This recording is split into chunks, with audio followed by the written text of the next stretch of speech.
Hello, everyone. This is Christopher Phillips, founder, executive director of Democracy Cafe. We create inquiry groups where everybody taking part is an equal as we try to come up with concrete solutions to our most pressing problems. My guest today on our program, Cafe Aretista, is Mike Abramowitz. Mike is the president of Freedom House. And before that, Mike, you were at the U.S. Holocaust Memorial Museum as the head of the director of the Levine Institute for Holocaust Education. And we met at Eric Liu's Civic Collaboratory years ago, and I'm so grateful for the gift of your time in these really heady and hectic times. No, I'm really thrilled to be here. It was fun to meet you at Eric's convening, and it's been a blessing to know you, so thank you, Chris. Okay. Mike, I saw your piece in the, co-authored in the Los Angeles Times on, Erdogan, Putin, Maduro, and how autocrats tend to use these times of crises to strengthen their grip on power. And I certainly, it's so vital, more vital than ever, to spotlight folks like that.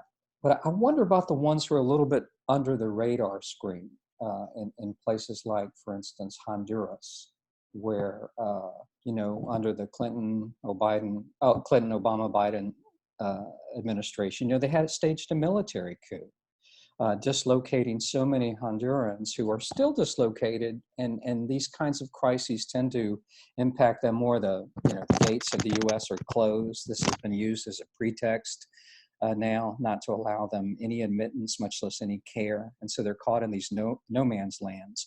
And I'm worried, and I also have citizenship in Greece. And, there's been a lot of actually aggressive, almost vigilantism against people trying to cross borders, which concerns me deeply, as this is the land of my forebears. How should we wrap our hearts and minds around these things as individuals? Is there any way we, the people, can do something? I feel helpless, but I want to do something. And reading your publication each week, which is like this wonderful education and lens on the world, makes me even more inspired. But I keep asking myself, what can I do? Well, it's a great question, and we try not to depress people too much. Remember, I came from working at the Holocaust Museum, where we talked about the Holocaust and genocide all day. So some of these topics are very, very difficult and challenging, and sometimes there are no easy answers. But let me just say, for your viewers, Freedom House is an organization that tracks the health of democracy. We do a lot of different things, but the thing that we're probably best known for is we publish a series of surveys of the state of political rights and civil liberties in the world. And to make a long story short, what makes those, I think what the general theme of those surveys over the last 10 to 15 years really is that adherence to democratic values, respect for political rights and civil liberties, the health, if you will, of democracy has really been on decline. And it's kind of curious that just a few days before the coronavirus really exploded into like a global pandemic, we put out our annual survey, Freedom of the World 2020, and that report basically showed that, yes, another year, more countries having a decline in political rights and civil liberties. So the context is important. We're very concerned that these rights are not being respected. And this is happening all over the world, in the global South, in the global North, in Western Europe, and our country too, to some extent. Mm-hmm. And I think what we're really concerned about with the pandemic is that these trends could get worse. Mm-hmm. And I think, in the LA Times article that you alluded to, we pointed out some 3 cases, Hungary, Russia, and Venezuela, where autocratically minded leaders are using the crisis to further try to entrench their rule. Mm-hmm. But I think we also have to acknowledge that this is a global phenomenon, that this is a risk all over the world, and that you have countries, small, specifically to Honduras. I think just in general, this is a phenomenon that's happening in small countries and big countries alike. Mm-hmm. And by the way, you see countries like you see autocratic countries who are doing bad things, and you're seeing some democratic countries that are behaving in ways you wish they wouldn't, but you're also seeing, very good things happening. And one country that I find inspiring just is South Korea. This is a country that today is having an election, and they're doing it Yes. in it's a cardinal Right. element of democracy, and Yes. they're doing it, I think, in a safe way from everything Right. I can tell. And so I think this is a global phenomenon, a global problem, and one that we're looking out for at Freedom House. Yes. I mean, you also pointed out there may be bright light in Somalia, which was a place I might have least expected. That there seems to be a democratic transition Oh, ongoing. the country that I was alluding to was Ethiopia, I It, think. okay. Yeah, Ethiopia. I think there are two countries in Africa. Oh, I'm sorry. Yes. Yeah, I think there are two countries in Africa that are kind of interesting in terms of the general democracy story. Yeah. There's Sudan and Ethiopia. Sudan and Both Ethiopia. are very large countries, very influential in Africa.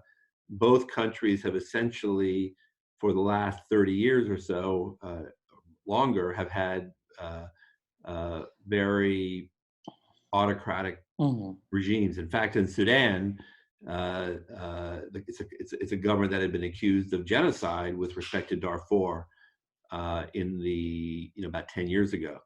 So in both those countries, there's been a political liberalization, a good democracy story, but we're worried that progress could be halted because of the pandemic.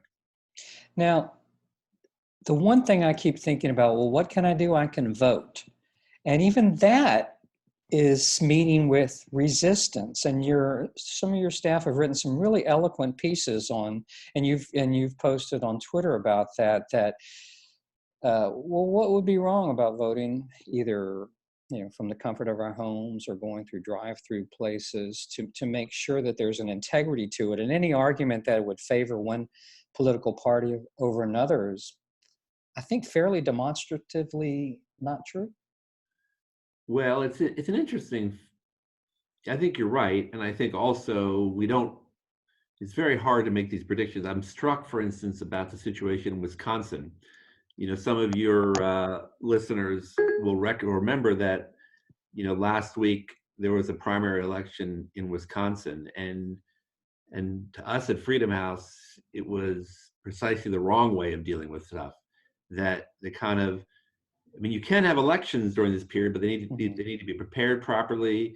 People need to be given an opportunity to vote by mail or by absentee. Make it easier to vote that way. People, if they want to show up in person at the polls, it needs to be done that they are, that they're not endangering themselves. So, but that all of that didn't happen in Wisconsin. Now, what I find interesting about Wisconsin is that one of the reasons why the Republican legislature had pushed so hard to keep the election on time is that they thought that they would give them an advantage for a couple of the down ballot races. Everyone paid attention to the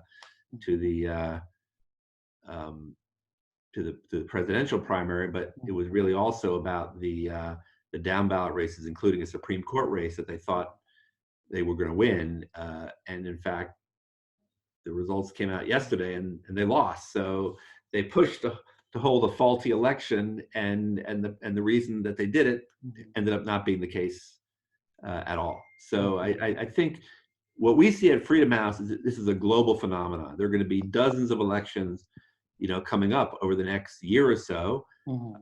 Big one coming up in May in Poland, and that's going to be a place where a real question of whether they can hold that in a safe way and whether that election needs to be delayed. I mean, you have to have elections at the end of the day. The elections are the kind of the cardinal principle of the democracy, but it could, but you need to make sure that it can be handled in a safe way. And, if you need to take another month or two to do that, I mean, our view is that, do it to get it right.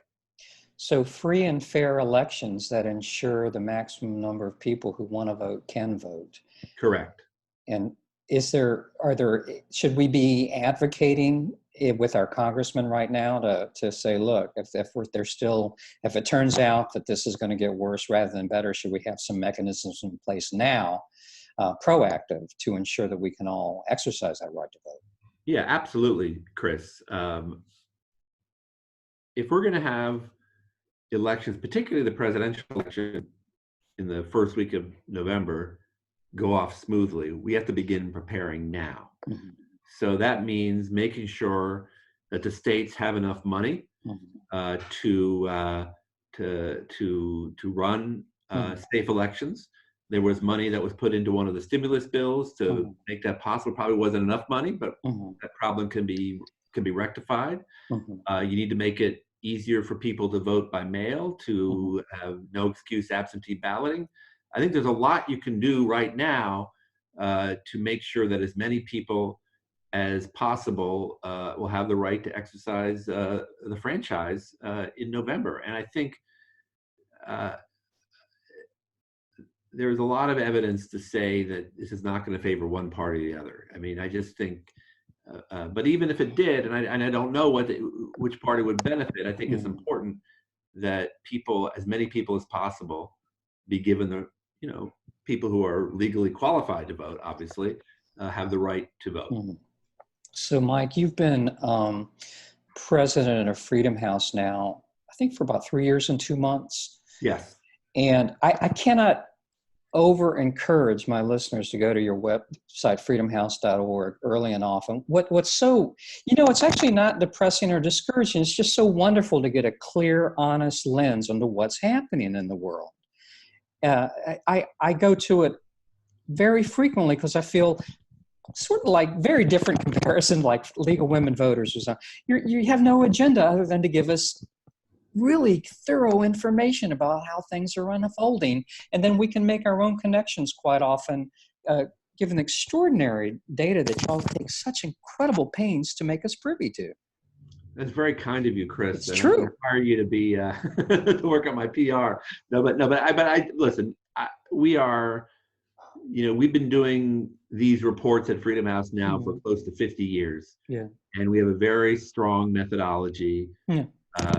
I really would emphasize to your listeners or to your viewers that we really work hard to get it right. We consult with hundreds of experts over the course of a year to look at these scores that we give countries. And, people can often disagree with the scores. That's okay. But I think, most experts believe they're sound, and we also put the information out there, right, so that if you can see why we came to a conclusion about a particular country, and then you can, we're very transparent about why we made our decision. So, you may agree or disagree with our assessments, but we lay it out the way we see it. Yes, I mean, just to me, the hallmark of an open society is being an informed citizen. And it's astonishing to me that in this day of the internet, when I have access to umpteen things, how hard it is to get access to the kind of thoroughly, wonderfully distilled information with sources and everything that Freedom House provides. It's actually more difficult rather than less. It takes more time rather than less to find out who's trying to sell us a bill of goods versus who wants us just to let us know, just to inform us as an end in itself. Well, that's very kind of you to say. That's what I would say, Chris. Really appreciate that.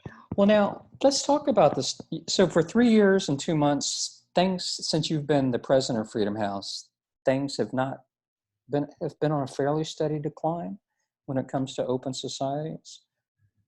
Yeah, I would say it's been a fairly consistent erosion. I think I need to offer a couple of caveats here. Number one, we're way ahead of where we were, say, 75 years ago. At the end of World War II, which is around the time that Freedom House was founded, we were founded in 1941, there were not a lot of democracies in the world. Now there are more than 120 democracies. You have many people living in freedom in our country and other countries. There's been a dramatic improvement in democracy, particularly since the early 1970s, when you had the communism, you had totalitarian rule in Russia and China. So there's been a considerable amount of democratization and freedom progressing over the last, say, 40 years or so. I think progress stopped about 10 years, 15 years ago.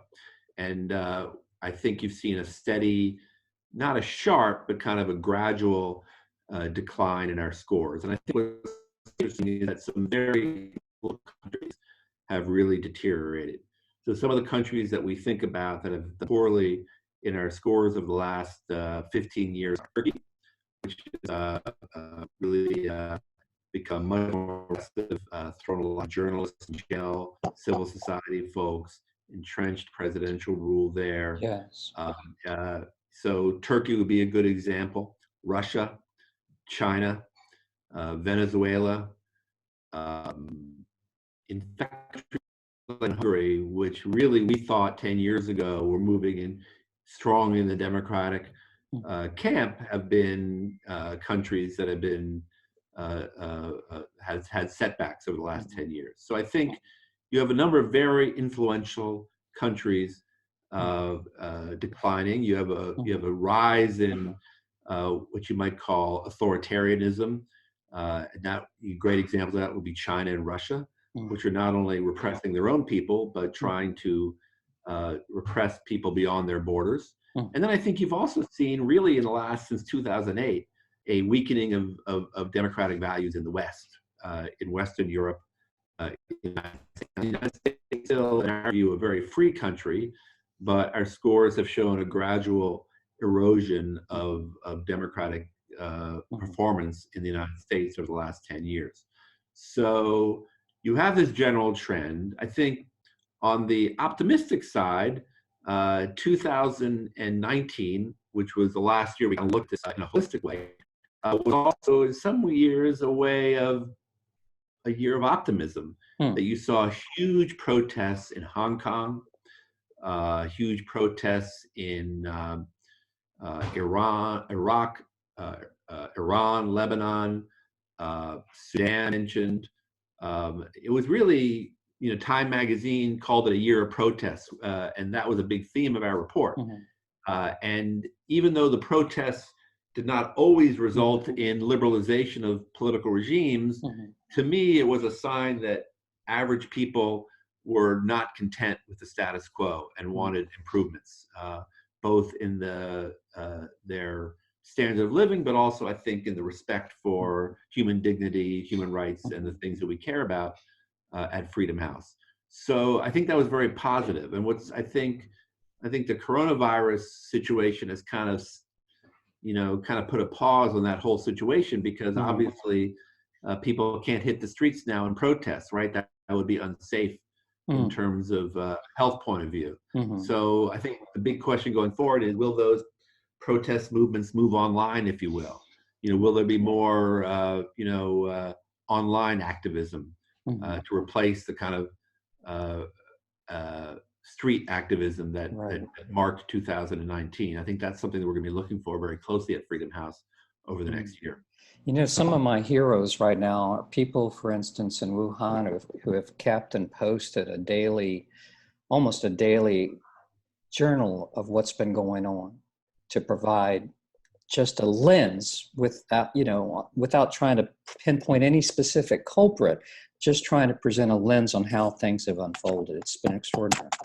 I'll have to check that out. And the other thing is that, just the journalists in countries where they still have the right to ask questions, the ones who are asking the tough questions that need to be asked, even when they're called a loudmouth and disgraceful, when someone uses the bully pulpit to be a bully, they're asking the tough questions that need to be asked. It seems, I just take my hat off to them as a former journalist myself.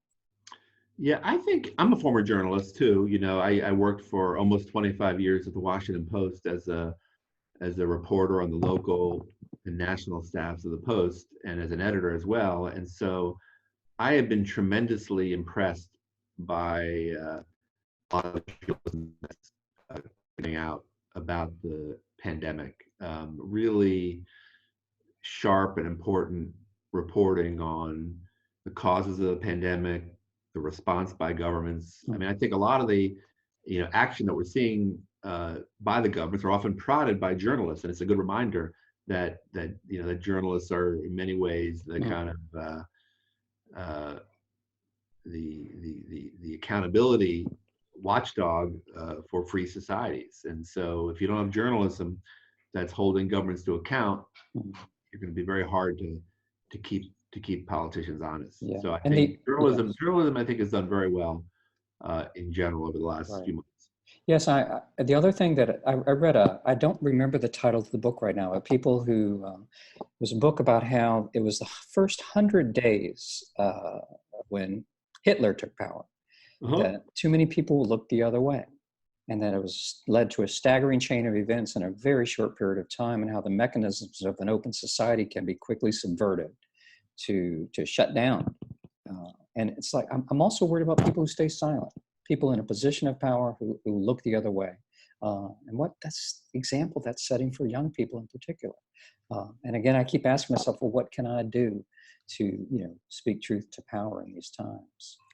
Well, I think your point is very well taken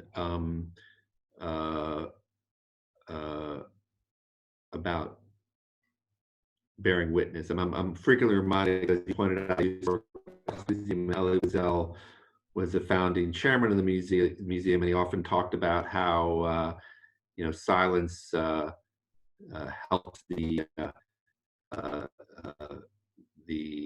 persecutor, not the victim. I mean, that's not the exact quote, but that's basically what he said. So I do think that it's terribly important for people to really speak out about what's happening. One of the great things is that we work with really thousands of human rights activists all over the world, people who are really putting their lives on the line in very challenging situations to call out abuses, to bear witness to abuse of power, really all over the world. I think we had a young woman,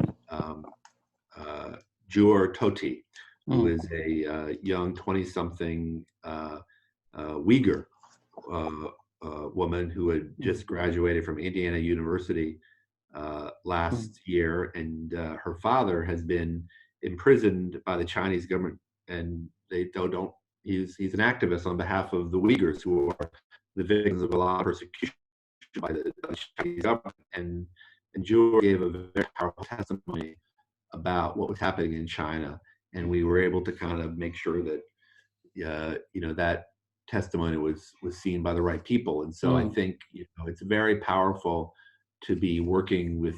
I mean, I think we do great work, but we're actually trying to facilitate the work of these great activists. That's our goal in the end of Freedom House, to really amplify their voices, because in many ways the people on the ground are our greatest teachers about threats to freedom. That's so eloquently to call out abuses and to bear witnesses. Mike, I thank you so much for the gift of your time once again.